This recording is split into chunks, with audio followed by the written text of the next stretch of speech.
Bonjour à toutes, bonjour à tous, bienvenue pour ce nouveau temps fort des Agora Live de l'expérience client. Nous sommes partis pour 30 minutes pour parler de la relation client Made in France, une recette pour être agile et performant. Et pour éclairer ce sujet, j'ai le plaisir d'accueillir tout d'abord à ma gauche Christian Leclerc, directeur général délégué d'Eodom. Bonjour Christian. Bonjour Geoffroy. Pour rappel, depuis 2007, Eodom est un centre de contact multicanal en homeshoring, je dis bien homeshoring, service client, assistance et vente, spécialiste de la gestion des flux entrants, téléphone, chat, réseaux sociaux et mail, basé sur un réseau de 800 agents indépendants à domicile. Malgré la crise du Covid, l'année 2020 s'est plutôt bien passée pour vous, notamment avec la signature de Decathlon, Leroy Merlin ou encore la Redoute. Et vous travaillez notamment depuis 7 ans avec l'entreprise G7 qui est représentée aujourd'hui par Christian Parten. Bonjour Christian. Bonjour Geoffroy. Vous êtes Head of Customer Experience chez G7. Alors, Christian, je me tourne d'abord vers vous. G7, c'est une entreprise centenaire, c'est une compagnie de taxi qui existe depuis 1905. Aujourd'hui, leader du taxi en Europe, 20 pays, 180 villes.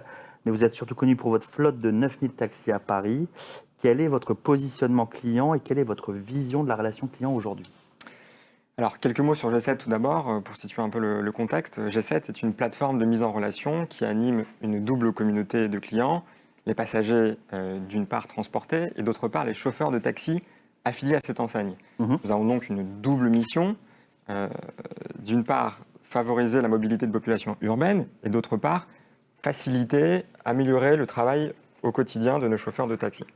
Nous avons donc, vous l'avez dit, 9000 taxis parisiens affiliés en Île-de-France et 4500 autres en province ou à l'étranger pour environ 12 millions de courses par an, 15 millions de passagers transportés par an, avec un focus assez important sur le B2B puisque ça représente 40% de nos courses chaque année et avec un positionnement, je dirais, premium, ce qui est différenciant par rapport aux autres acteurs du marché dont la tendance est à tirer les tarifs vers le bas et à entrer dans une guerre des prix. Nous, ce n'est pas du tout notre politique chez G7. On croit que c'est un marché de valeur et que nous pouvons nous différencier par la qualité. Donc, pour finir sur G7, 250 collaborateurs situés en France, une équipe formidable pour un chiffre d'affaires de 80 millions d'euros par an et un volume d'affaires d'environ 500 millions d'euros par an. Très bien. Ça a été quoi la transformation digitale chez G7 ces dernières années ? Alors, elle a été très forte, puisque aujourd'hui, 70% de nos commandes sont digitales. Elles étaient à hauteur de 5% en 2012, au début de la grande concurrence. Tout le monde appelait oui, G7 par téléphone. Ouais. Exactement, donc vous comprenez bien qu'il a fallu nous adapter et qu'il a fallu surtout investir massivement dans l'IT et dans la techno, puisque nous investissons depuis plusieurs années maintenant plus de 10 millions d'euros par an pour avoir une super app. Et je pense qu'aujourd'hui, on n'a pas du tout à rougir, au contraire, là-dessus, puisqu'on a même été élu meilleure app de l'année 2019 au trophée des apps catégorie Smart Car. Sympa. Voilà. Exactement. Donc, il a fallu beaucoup investir dans les apps, mais il a fallu aussi amorcer de grands projets de transformation digitaux. Par exemple, pour unifier l'ensemble de l'écosystème technique, puisque nous avons l'application, le web, nous avons aussi le canal téléphonique, nous avons aussi des API, nous avons aussi ce qu'on appelle des boutons connectés, notamment dans les restaurants, dans les hôtels, de simples boutons sur lesquels on appuie et le taxi vient à l'adresse préenregistrée. Donc, il a fallu, je dirais, homogénéiser l'expérience client, quel que soit le canal de commande. Je prends un exemple tout précis. Quand vous commandez par le téléphone, aujourd'hui, pour suivre l'arrivée du taxi, nous vous envoyons un SMS quand vous commandez avec un portable pour suivre ça en temps réel. Et donc, vous recevez en tant que client un lien qui ouvre sur une WebView qui simule un peu l'application, le design et l'arrivée du taxi. Donc, c'est un peu un exercice, je dirais, assez exigeant et difficile, mais on s'efforce à chaque fois qu'on sort une fonctionnalité de pouvoir la traduire sur l'ensemble des canaux pour avoir une expérience client homogène. C'est-à-dire que vous avez aussi des clients qui réservent sur leur ordinateur ? Exactement, exactement. Donc sans l'appli, on va sur votre navigateur et sur le web, exactement, et... avec le même compte, on peut réserver en un clic également. Très bien. Aujourd'hui, par quoi passe justement ce positionnement premium et en premier lieu, justement, comment on devient chauffeur G7 ? Parce qu'on entend qu'il faut aussi vraiment former à la relation client les premières personnes qui sont en contact front, avec le en client. contact, ouais. Comment ça se passe justement sur ce sujet? Alors, vous avez raison, la montée en gamme, c'est avant tout la qualité de nos chauffeurs. Et ça passe tout d'abord par le recrutement de nos chauffeurs. Il faut savoir qu'avant d'être chauffeur G7, on est chauffeur de taxi. Mhm. D'ailleurs, nous avons une filiale du groupe G7, G7 Academy, que nous avons développée il n'y a pas très longtemps, pour justement former les futurs chauffeurs de taxi à l'examen assez exigeant de chauffeurs.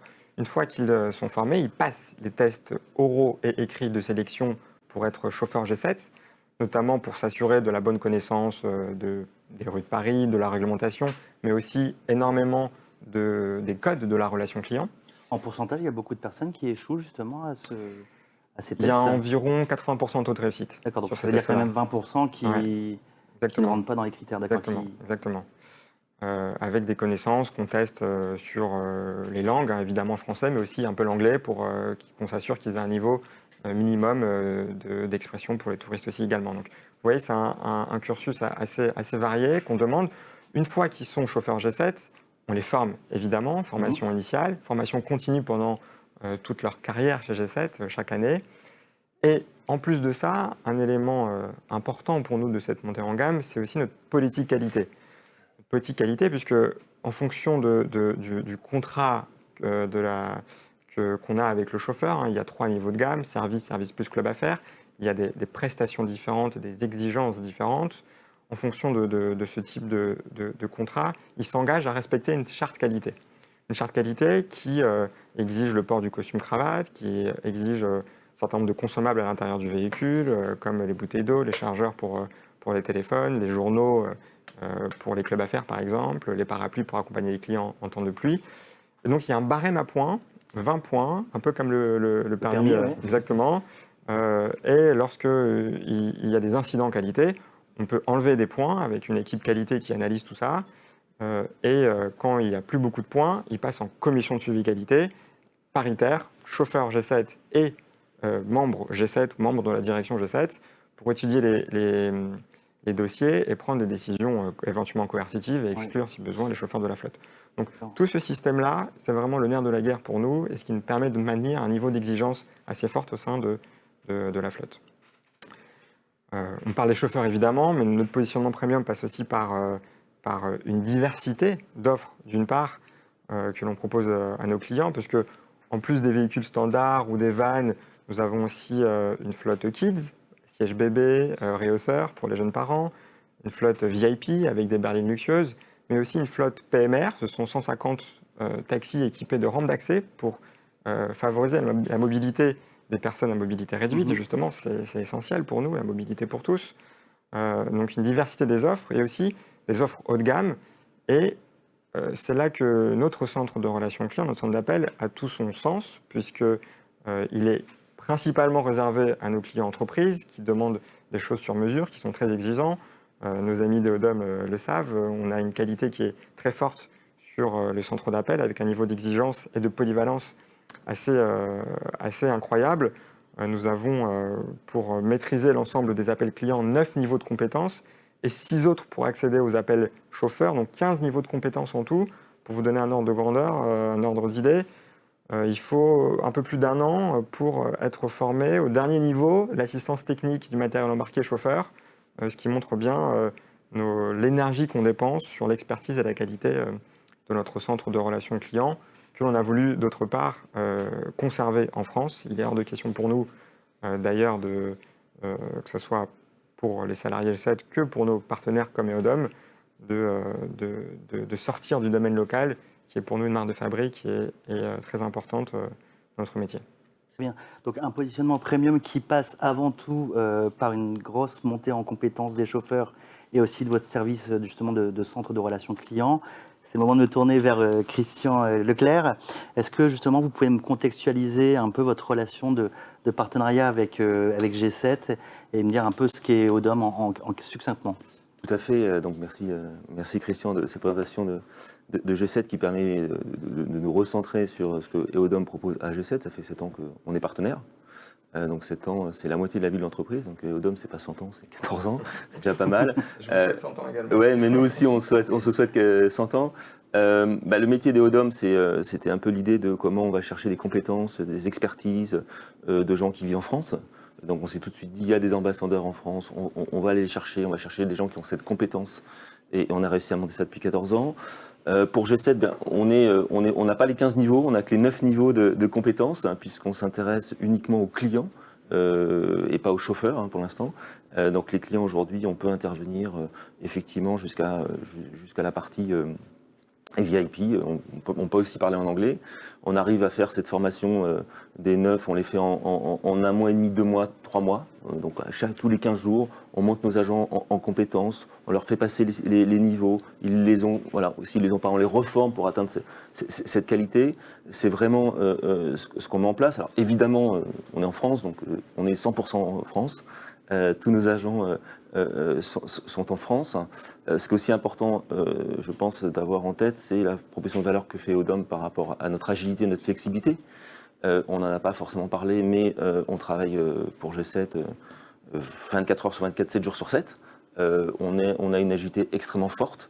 Je donne toujours, moi qui m'a marqué, c'est assez récent, c'était en novembre 2019, un autre monde, puisque à l'époque on pouvait sortir, tout était sympa, on pouvait aller au resto. 5 décembre 2019, grève en région parisienne annoncée, du jour au lendemain. Donc beaucoup de galères pour pas mal de monde, belles opportunités pour G7, il faut le dire, et puis pour Eodom. Du jour au lendemain, on a augmenté de 50% notre capacité de traitement. On avait, je crois, traité 40 000 demandes de courses en novembre 2019. On en a traité 60 000 en décembre 2019, 60 000 en janvier 2020, et ça avec la même équipe. Voilà, on a réussi à mobiliser les équipes sur du long terme, extrêmement rapidement. Donc on s'est très facilement monté en volume, on s'est aussi downsizé quand il faut. Malheureusement, quand il y a eu le confinement, il y a des coupures de volume. On arrive à piloter ces indépendants à distance avec nos équipes. Voilà, c'est vraiment notre savoir-faire. Dernier point important aussi, puisque c'est un peu dans l'air du temps, on parle de télétravail, on parle de travail à domicile. Voilà, nous vraiment, nos indépendants, ce qu'on peut retenir, c'est que c'est des indépendants qui ont choisi de travailler à domicile.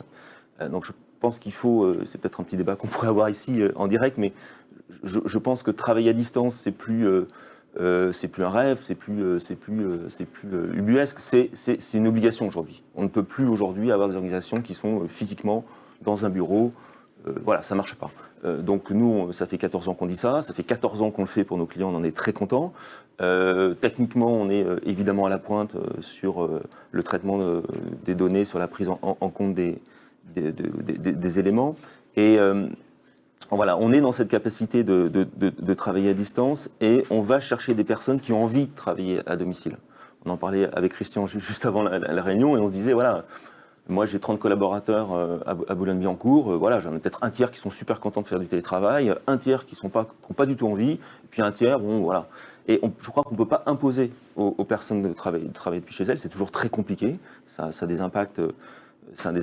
Et voilà, nous on est finalement un centre de contact complètement à distance, de personnes qui ont choisi de travailler à distance, des experts de la relation client, qui sont capables sur G7 de connaître parfaitement Paris, évidemment, voilà, qui ont cette expertise, on va les chercher et c'est ce qu'on anime voilà, chaque jour pour l'ensemble de nos clients. Vous anticipez ma prochaine question, justement, comment votre business model Made in France, en fait, adresse parfaitement G7, les problématiques de relations clients, c'est ce côté local, vraiment, connaissance... Je pense que c'est super important, voilà, j'entendais ce matin d'autres intervenants, ce qui est important, c'est que le client ait avec lui quelqu'un qui le comprenne. Et qu'aujourd'hui, voilà, quand on a la chance de pouvoir faire travailler des personnes qui sont en France, qui connaissent le produit, voilà, on a d'autres clients, voilà, quand on a lancé Decathlon au mois d'avril, un peu en urgence parce qu'il y avait une opportunité, voilà, et on l'a fait. Trouver des personnes qui avaient envie de travailler pour Decathlon, qui aiment cette marque, c'est évidemment extrêmement facile. Et au-delà de la maîtrise des process, c'est forcément des indépendants qui connaissent le produit, qui connaissent la marque, donc forcément l'expérience client du client de Decathlon qui va... voilà, forcément elle sera différente. Et c'est vraiment ça qu'on met en avant. On peut être aussi une solution pour quelque part trouver des ressources. Moi, j'ai un client à Lille qui me dit j'ai du mal à trouver des experts de l'automobile, hein, je ne dirai pas forcément, mais de l'automobile. J'ai du mal à Lille de trouver des experts de l'automobile. Donc, est-ce que vous pouvez m'aider à trouver des gens sur toute la France qui ont cette compétence? Donc, c'est vraiment ça qu'on est en capacité d'apporter. Et puis, on apporte aussi, je crois, à G7, cette flexibilité importante, puisque on a, dans le jargon de G7, je ne connais pas par cœur, mais on a les courses parapluies. Donc, il pleut, on a un pic d'appel. Donc, nous, nos équipes suivent, par exemple, la météo. C'est assez marrant. Donc, on a cette flexibilité, on a des pics d'appel, on a des creux. Il faut être extrêmement réactif, hein. Je crois qu'avec G7, globalement, on a 97% de QS. On a des QS extrêmement élevés, hein, puisque c'est du chiffre d'affaires qu'on rentre. Hein. C'est très important au-delà de la satisfaction du client. C'est pour G7 très important de prendre chaque course. Et je crois qu'on atteint des performances, malgré des aléas, des performances très, très, très élevées. Alors, ça fait 7 ans que vous travaillez ensemble. Oui. Comment s'est modifié vos relations avec justement notamment les chantiers de transformation digitale opérés sur sur G7? C'est très marrant. Moi, voilà, il y a 5 ans, quand on a vu arriver les autres acteurs, on s'est dit waouh, comment ça va se passer? Et effectivement, on a vu la réactivité très forte de G7, l'innovation en permanence. Moi, je découvrais G7, je suis un petit client de taxi, mais je ne prends pas souvent de taxi, mais c'est vrai qu'on a vu la transformation, la qualité de travail des chauffeurs, et en interne, le fourmillement qu'on ne connaît pas forcément quand on voit juste les taxis passer. Donc, finalement, on a vu cette transformation de manière extrêmement claire. La formation des taxis, des chauffeurs est extrêmement forte. On a vu tout ce travail qui était fait, et je crois qu'aujourd'hui, un client qui prend un taxi G7, voilà, il y a vraiment une qualité de service extrêmement forte de la prise de la commande, qu'elle se fasse par téléphone ou par l'app, jusqu'à l'arrivée du taxi et évidemment la fin de la course sur le lieu de destination. Très bien. Christian Partel, je me tourne vers vous. Si on se tourne vers l'avenir, qu'on imagine un monde sans Covid, avec plus de courses, voilà, avec plus de mobilité, plus de liberté, quels seront vos sujets justement chez G7?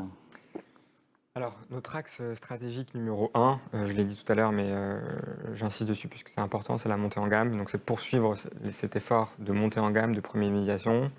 Et ça veut dire investir massivement dans la formation des chauffeurs. Et nous déployons d'ailleurs à ce sujet une plateforme d'e-learning pour pouvoir compléter la formation qui est aujourd'hui physique avec un outil digital pour profiter du temps qu'il y a entre deux courses, parce qu'un chauffeur de taxi a quelques bonnes minutes à attendre entre deux courses, pour profiter de ce moment pour s'améliorer, pour progresser à chaque fois. Donc vous avez digitalisé votre académie dans ce que vous êtes en On train a de dire. complété la formation physique avec une formation effectivement digitale en complément, mais ne remplace pas Du totalement. blended, comme on dit. Exactement, exactement. Avec des quiz bien faits, gamifiés, avec des badges qu'on gagne pour se comparer aux autres chauffeurs, etc. Voilà. Donc c'est un esprit un peu de communauté qui nous est assez cher chez G7. Mais de manière plus générale, je dirais, comme notre double mission l'indique, on est là aussi pour accompagner nos chauffeurs. Et donc, nous avons typiquement aussi déployé ce mois-ci, en janvier, nous continuons à déployer largement d'ici le premier trimestre, un outil digital aussi, un dashboard pour aider les chauffeurs à piloter leur activité au mieux, avoir une visibilité sur leur chiffre d'affaires réalisé, les endroits où se positionner pour qu'ils puissent optimiser leur temps de travail avec nous. Ça, c'est le premier point. Le deuxième point important, c'est là aussi de poursuivre notre effort de digitalisation, mais attention de le faire de manière intelligente, je dirais, c'est-à-dire de manière mesurée. Il ne s'agit pas de remplacer effectivement ce qui marche bien en physique avec des outils digitaux, mais il s'agit plutôt de mêler le meilleur du digital avec l'humain et de recentrer vraiment l'humain sur les moments forts, les moments clés de la relation client. Et je pense à deux exemples que j'aimerais partager pour illustrer ces propos. Le premier, c'est notre politique qualité avec les chauffeurs. Nous avons donc des centaines de milliers d'évaluations smartphones chaque année, chaque course faite par les clients pour pouvoir nous aider à améliorer ce qui ne va pas ou tout simplement remercier le travail formidable des chauffeurs que nous analysons évidemment, qui comptent dans le dossier qualité des chauffeurs, mais qui seuls ne suffisent pas à prendre une décision qualité. On ne croit pas sur parole des clients. Il y a une équipe de contrôleurs, de qualiticiens qui décortiquent, qui analysent toutes ces réclamations, qui regarde le tracé GPS si besoin par exemple. On a une équipe d'inspecteurs terrain qui sont positionnés dans les endroits de flux, dans les gares, dans les aéroports, etc., pour pouvoir voir si la tenue du chauffeur est conforme à la charte qualité, si le véhicule est propre, et s'il n'y a pas de manquement à toutes ces règles qualité. Et c'est uniquement notre équipe qui, à la lueur de tous ces éléments, prend une décision de prendre en compte le commentaire du client ou pas. Donc cette modération humaine, chez nous, est cruciale pour qu'on puisse faire la part des choses vraiment entre le tout digital et l'humain. Et je pense que ça marche bien, puisqu'en 2020, nous avons atteint un nouveau record d'évaluation avec 4,8 étoiles sur 5 sur nos évals smartphones. Donc, c'est super, ça nous pousse à continuer dans ce sens. Le deuxième exemple aussi assez emblématique, c'est une innovation sur notre application qui s'appelle G7 Connect, qui est un moyen de paiement qui permet grosso modo à un client qui aile un taxi dans la rue ou qui prend tout simplement un taxi en station de payer avec son smartphone. Donc grâce à son appli G7, à son compte, il suffit de rentrer dans la voiture, on renseigne le code du chauffeur qui est sur le pare-brise ou que le chauffeur nous donne, et on retrouve tout simplement son compte automatiquement et on paye avec son smartphone sans avoir à sortir sa CB, etc. Donc vous voyez, là aussi, c'est un bon exemple pour avoir les meilleurs du digital, mais en gardant la relation quand même humaine avec le chauffeur, qui est un point extrêmement important pour nous. Très bien. Et enfin, peut-être, pour finir sur les enjeux stratégiques, en tout cas sur l'avenir tel qu'on le voit chez G7, vous le savez, hein, l'avenir ne peut être que green.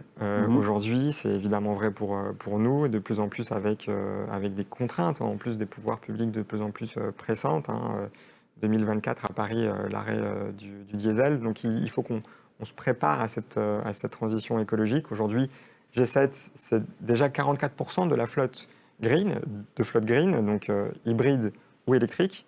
Nous avons des objectifs assez ambitieux et dès cette année, nous voulons atteindre les 50% pour participer à cet effort collectif de transition écologique.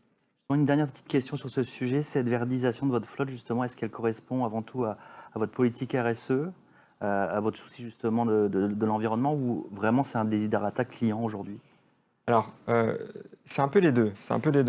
Nous avons, côté client, de plus en plus de directions RSE fortes qui influencent notamment les directions des achats de nos clients qui veulent des contrats green, même avec des appels d'offres exclusivement green, notamment pour certains acteurs publics. Donc, ils nous poussent dans cette voie et c'est très bien. Et nous aussi, évidemment, nous voulons être leader là-dessus. Donc, cette flotte green existe chez G7 depuis 2007. Nous sommes la première flotte green d'Europe. Faut le dire. Hybride et électrique, c'est quand même un point important à souligner. Nous essayons d'aider là aussi les chauffeurs au maximum en décortiquant les aides auxquelles ils ont droit et en faisant beaucoup de travail avec les différents partenaires sur l'électrique notamment, que ce soit les bornes de recharge, les pouvoirs publics, pour créer vraiment tout un écosystème qui favorise cet essor dans les prochaines années. Très bien, merci Christian. Merci. Christian Leclerc, peut-être un mot pour conclure justement, vous sur votre avenir aussi de l'home-shoring, et comment vous le voyez justement? On le voit plutôt pas mal. Enfin, heureusement ou malheureusement, parce que je crois que la crise du Covid nous oblige tous à revoir nos organisations, nos méthodes de travail, nos process. Je crois qu'Eodom a été prêt et était présent pour cette crise parce que notre modèle finalement était un bon modèle. Et on a aussi nos collaborateurs qui étaient prêts. Et je veux profiter de cette émission pour les remercier parce que sans eux et sans l'humain, on n'y arrive pas. On a été aussi au rendez-vous pour nos clients et nos nouveaux clients. Voilà, comme vous l'avez cité, on a lancé en très peu de temps 4 clients, dont La Redoute, Decathlon et Leroy Merlin, et je crois que ça c'était important.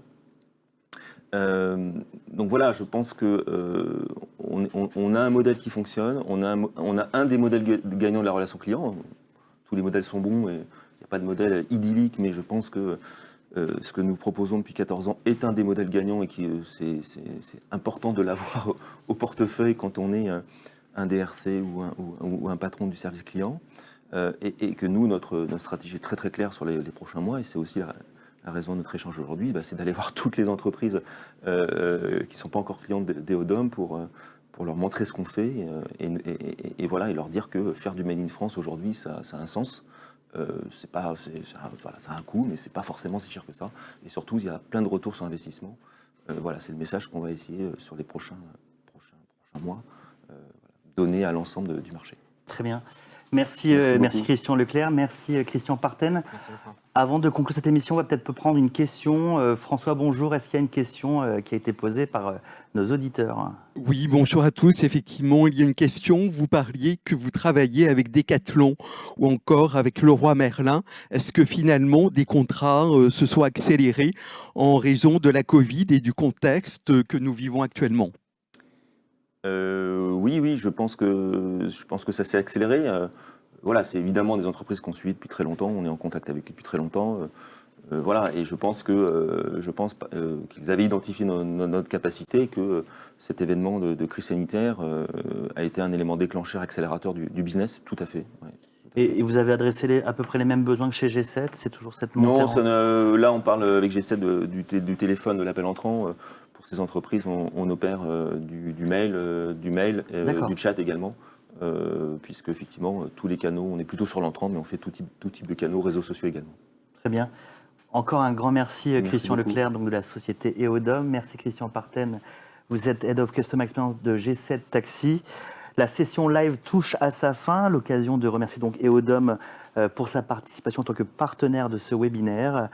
Merci beaucoup. L'occasion également de remercier chaleureusement nos partenaires institutionnels et médias, Ecorezo Business, Sens du Client, Franchise et Concept, élu service client de l'année, l'INRC, la FIGEC, l'Institut du Commerce et surtout Agora News Expérience Client. Un grand merci aux équipes d'Agora Manager et d'Agora Média.